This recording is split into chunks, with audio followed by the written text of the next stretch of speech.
Histoire d'Abraham. Dans le chapitre 11 de la Genèse figure une liste des descendants de Sem, le fils de Noé qui a été béni. Dans sa lignée naît Abraham. Abraham grandit à Our, en Chaldée, une ville importante du monde antique. Téra, le père d'Abraham, quitte Our pour Canaan, mais s'installe finalement à Charan. Dieu a sévèrement puni les hommes pour leurs péchés, mais ils continuent à l'ignorer et à mal agir. Néanmoins, une poignée de personnes, dont Abraham, essaient réellement de le suivre. Dieu lui apparaît un jour et lui promet de faire de sa descendance une grande nation. De son côté, il doit lui obéir. Suite à l'appel de Dieu, Abraham quitte Charan et arrive finalement en Canaan, où l'Éternel conclut une alliance avec lui. Non seulement le peuple d'Israël issu de lui sera béni, mais les nations de la terre seront bénies à travers lui. Israël devra suivre Dieu et exercer une influence positive sur le reste de la terre. Dieu fixe une condition à sa promesse. Abraham doit lui obéir. Cela signifie quitter famille et amis, se rendre dans un pays inconnu où Dieu fera de lui une grande nation. Le Seigneur désire peut-être nous conduire à un endroit où nous pourrons le servir encore mieux et encore plus efficacement. Ne permettons pas au confort et à la sécurité dont nous pouvons jouir de nous tenir à l'écart des projets divins. Dieu a sorti Abraham de la ville impie et égocentrique d'Our et le conduit dans une région fertile appelée Canaan, où une nation dotée de valeurs morales et centrée sur l'Éternel pourra se développer. Bien que petit, le pays de Canaan sera le théâtre d'une grande partie de l'histoire d'Israël, ainsi que du développement du christianisme. Le petit territoire confié à Abraham exercera une influence impressionnante sur l'histoire du monde. Des autels étaient érigés par les adeptes de diverses religions, mais pour les fidèles de l'Éternel, ils représentent plus que des lieux de sacrifice. Ils symbolisent la communion avec Dieu et commémorent ses apparitions. Construits en pierre et en terre, ils restent souvent debout des années, rappelant ainsi la protection et les promesses de Dieu. Abraham construira divers autels pour deux raisons. La première, pour prier et adorer. La deuxième, pour rappeler la promesse faite par Dieu de le bénir. La construction d'un autel lui rappelle que l'Éternel est au centre de sa vie. Il ne peut pas survivre spirituellement sans renouveler régulièrement l'expression de son amour et de sa loyauté envers lui. Rendre régulièrement un culte à Dieu nous aide à nous souvenir de ce qu'il désire et nous stimule pour lui obéir. Pourquoi y a-t-il une famine dans le pays où Dieu vient de conduire Abraham ? C'est une épreuve de foi que le patriarche traverse avec succès. Confronté à cette difficulté, il ne remet pas en question la direction divine. Bien des croyants constatent que, le jour où ils décident de suivre Dieu, toutes sortes d'obstacles se dressent devant eux. Quand nous rencontrons des difficultés, n'essayons pas de spéculer sur ce que Dieu est en train de faire. Utilisons plutôt l'intelligence qu'il nous a donnée, comme Abraham qui se rend temporairement en Égypte, et attendons des jours meilleurs. C'est animé par la peur qu'Abraham demande à sa femme de se faire passer pour sa sœur. Il cherche en réalité à tromper les Égyptiens. Il a peur que ceux-ci ne le tuent pour s'emparer de Saraï. Riche et belle, celle-ci représente aussi une possibilité d'alliance politique. En tant que frère, Abraham aura droit à une place d'honneur. En tant que mari, il risque la mort. Car Saraï ne peut pas être introduite dans le harem du pharaon du vivant de son époux. L'attitude d'Abraham montre qu'il a perdu confiance dans la protection de Dieu, en dépit de toutes les promesses qu'il a reçues. Le mensonge ne fait qu'aggraver les effets du péché. Les problèmes se multiplient. À cette époque, les propriétaires de moutons et de bœufs pouvaient facilement s'enrichir. Ces animaux étaient en effet utilisés pour la nourriture, pour la fabrication des vêtements et des toiles de tente, ainsi que pour les sacrifices. Ils étaient souvent échangés contre d'autres biens et services. Abraham peut voir sa richesse s'accumuler et se multiplier chaque jour. Lot, le neveu d'Abraham, qui voyageait avec lui, avait aussi des brebis, des bœufs et des tentes. La région ne suffisait pas pour qu'ils habitent ensemble. Il y eut une dispute entre les bergers des troupeaux d'Abraham et les bergers des troupeaux de Lot. Désireux d'éviter un conflit avec son neveu Lot, Abram prend l'initiative de régler le problème. Étant le plus âgé, il pourrait choisir en premier, mais il lui laisse le choix. Il accepte de courir le risque d'être lésé. Son exemple nous montre comment gérer des situations familiales tendues. La première, prendre l'initiative de régler les conflits. La deuxième, laisser le meilleur choix aux autres, même si cela signifie que nos désirs ne seront pas satisfaits. La troisième, rechercher avant tout la paix au sein de la famille. Abram dit à Lot, « Qu'il n'y ait donc pas de dispute entre toi et moi, ni entre tes bergers et les miens, car nous sommes frères. Sépare-toi de moi. Si tu vas à gauche, j'irai à droite, et si tu vas à droite, j'irai à gauche. » Entourés d'ennemis, les bergers d'Abram et de Lot auraient dû unir leurs forces. Ils se laissent malheureusement emporter par la jalousie qui les divise. De telles situations existent aujourd'hui encore. Les chrétiens ne pensent parfois qu'à se disputer alors que Satan est à l'œuvre partout autour d'eux. Les rivalités, conflits et désaccords entre croyants peuvent être nuisibles pour trois raisons. La première, ils brisent la bonne volonté, la confiance et la paix, fondement de bonnes relations humaines. La deuxième, ils nous empêchent d'atteindre des objectifs importants. La troisième, nous sommes centrés sur nous-mêmes plutôt que sur l'amour. Les choix de Lot révèlent ses dispositions d'esprit. Il choisit le meilleur terrain sans s'inquiéter de la nécessité de vivre près de Sodome, une ville connue pour sa perversité. Il se montre avide, désireux d'obtenir le meilleur pour lui-même, sans penser aux besoins de son oncle Abraham, ni chercher à savoir ce qui est juste. La vie est faite de choix. Nous aussi, nous pouvons choisir le meilleur pour nous tout en ignorant délibérément les besoins et les sentiments des autres. Mais cette manière de faire est source de problèmes. La vie de Lot en sera la démonstration. Si nous ne tenons pas compte de la direction indiquée par Dieu, nos décisions nous entraîneront forcément dans la mauvaise direction. La richesse des pâturages et la présence abondante de l'eau ont amené Lot à penser qu'il faisait preuve de sagesse en choisissant Sodome. Il n'a pas pensé au risque qu'il fait courir à sa famille en l'exposant à la perversité de cette ville. Avons-nous choisi de vivre ou de travailler dans un contexte comparable à celui de Sodome ? Même si nous nous estimons assez forts pour résister aux tentations, d'autres membres de notre famille le sont peut-être moins. Tout en obéissant au commandement de Dieu d'atteindre les hommes et les femmes de Sodome qui nous entourent, veillons à ne pas devenir comme eux. À cette époque, la plupart des villes avaient leur propre roi. Guerre et rivalité entre souverains étaient courantes.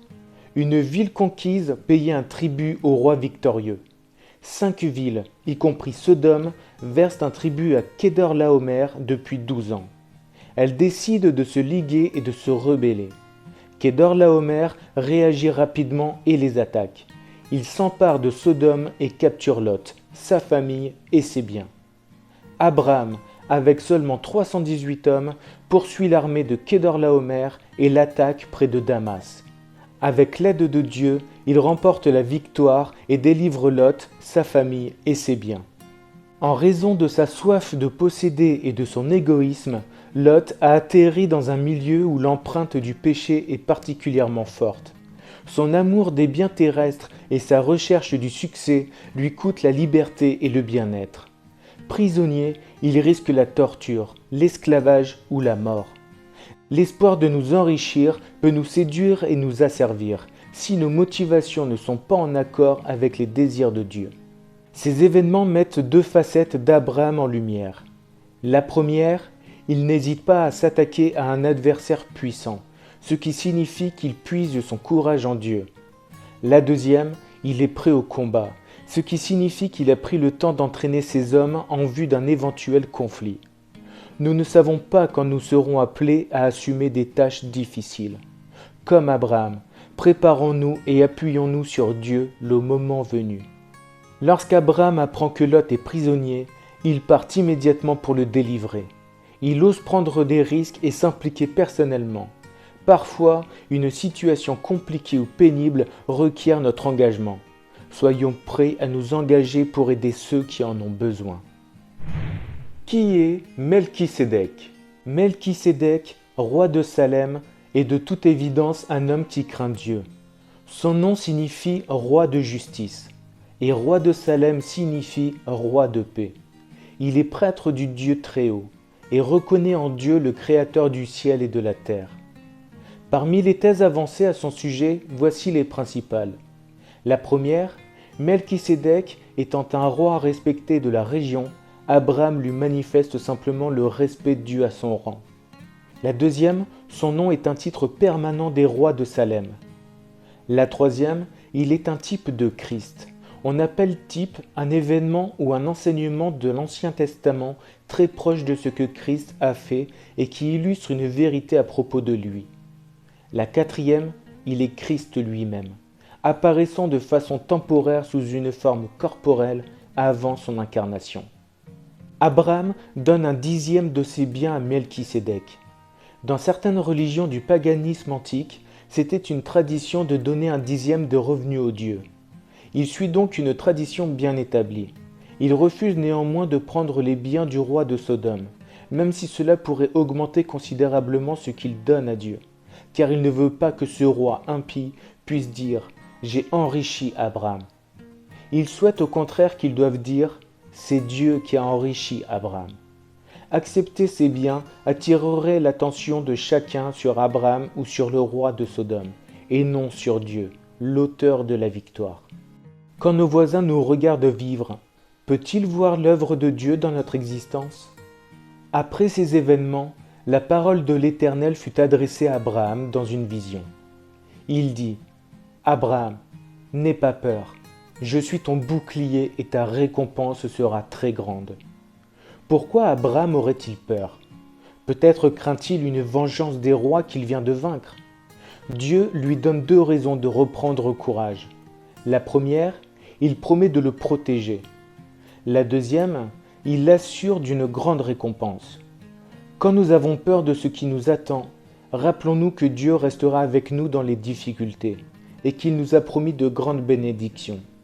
Éliézer est le plus fidèle serviteur d'Abraham et l'intendant de sa maison. Suivant la coutume, lorsqu'un maître mourait sans enfant, son plus vieux serviteur devenait son héritier. Bien qu'appréciant cet homme, Abraham souhaite néanmoins avoir un fils apte à perpétuer la lignée familiale. Abraham ne reçoit pas la promesse de recevoir des richesses ou la célébrité, chose qu'il possède déjà.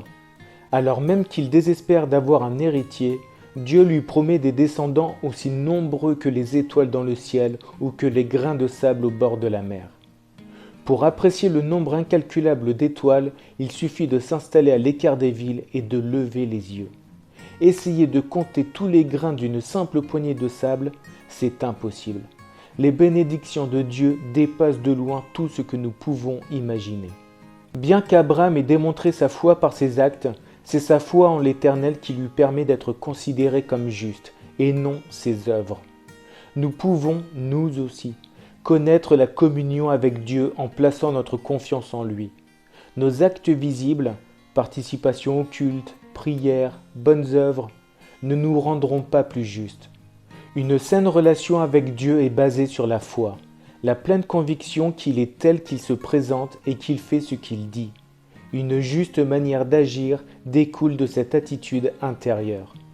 Abraham désire une confirmation, une garantie qu'il fait bien la volonté de Dieu. Quand nous demandons à être guidés, nous voulons nous aussi de telles confirmations. C'est en appliquant les enseignements de la Bible que nous pourrons avoir l'assurance d'être sur la bonne voie. Abraham, lui, ne possédait pas l'Écriture. Les Amoréens vivaient en Canaan, le pays promis par Dieu à Abraham. Dieu sait que ces hommes deviendront de plus en plus méchants et qu'un jour il devra les punir.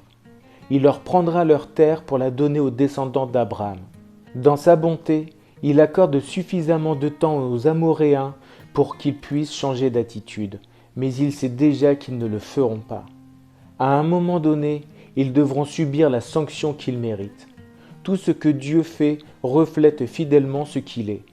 Il est plein de grâce, connaît tout et agit avec justice, et son calendrier est parfait.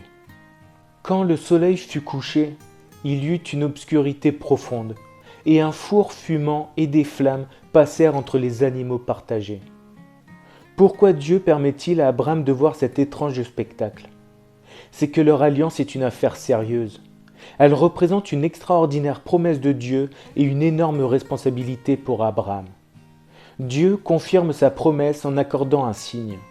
Le feu et la fumée rappellent sa sainteté, son zèle pour la justice et son jugement sur toutes les nations. L'Éternel prend l'initiative, confirme ses promesses et les honore. Sarai, la femme d'Abraham, ne lui avait pas donné d'enfant, mais elle avait une servante égyptienne du nom d'Agar. La stérilité représentait une honte pour une femme mariée, et la coutume voulait qu'elle donne une servante à son mari comme concubine. On considérait les enfants nés de la servante comme ses héritiers.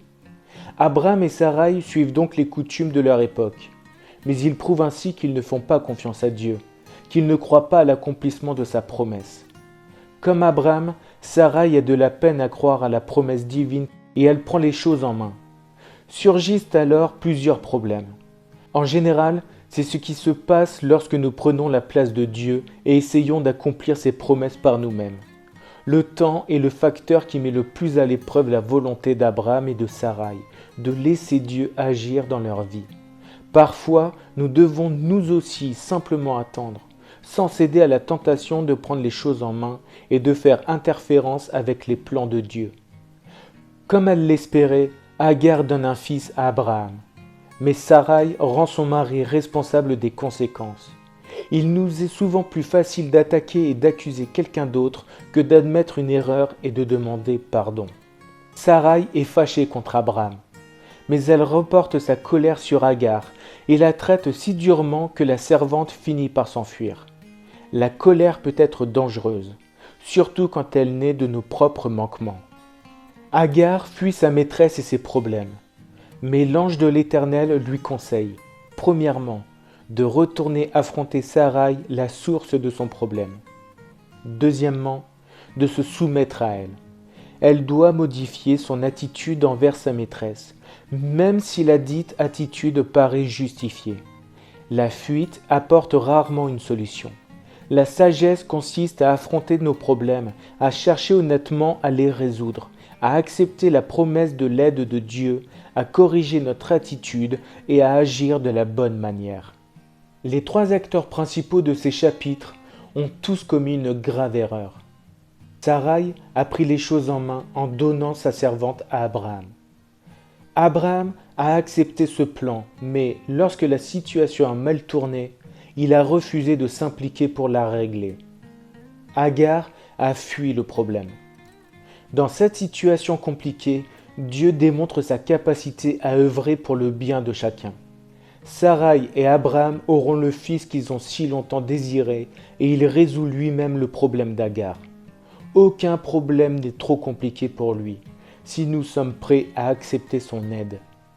L'Éternel nous adresse le même message qu'à Abraham. Le fait qu'il est Dieu est une raison suffisante pour que nous lui obéissions dans tous les domaines. Si nous ne sommes pas convaincus qu'il vaille la peine de lui obéir, rappelons-nous qui il est. Il est le seul capable de répondre de manière satisfaisante à chacun de nos besoins. Dieu répète son alliance déjà mentionnée 2 fois. Ici, alors qu'il s'apprête à la mettre en œuvre, il en précise encore la teneur et expose plusieurs de ses aspects à Abraham. Premièrement, il lui donnera de nombreux descendants. Deuxièmement, plusieurs nations sortiront de lui. Troisièmement, il maintiendra son alliance avec les descendants d'Abraham. Quatrièmement, il donnera le pays de Canaan aux descendants d'Abraham. Dieu conclut une alliance, une sorte de contrat avec Abraham. Les termes en sont simples. Abraham doit obéir à Dieu et circoncire tous les mâles de son foyer. En contrepartie, Dieu lui donnera des héritiers, une terre, de la puissance et des richesses. La plupart des contrats visent un échange. On donne quelque chose pour recevoir une autre chose, de valeur égale.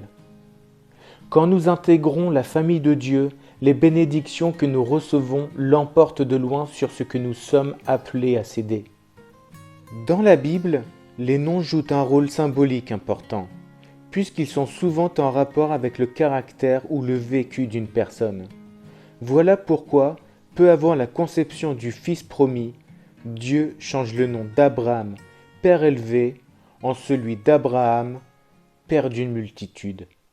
C'est sous ce nom que la Bible parle désormais de lui.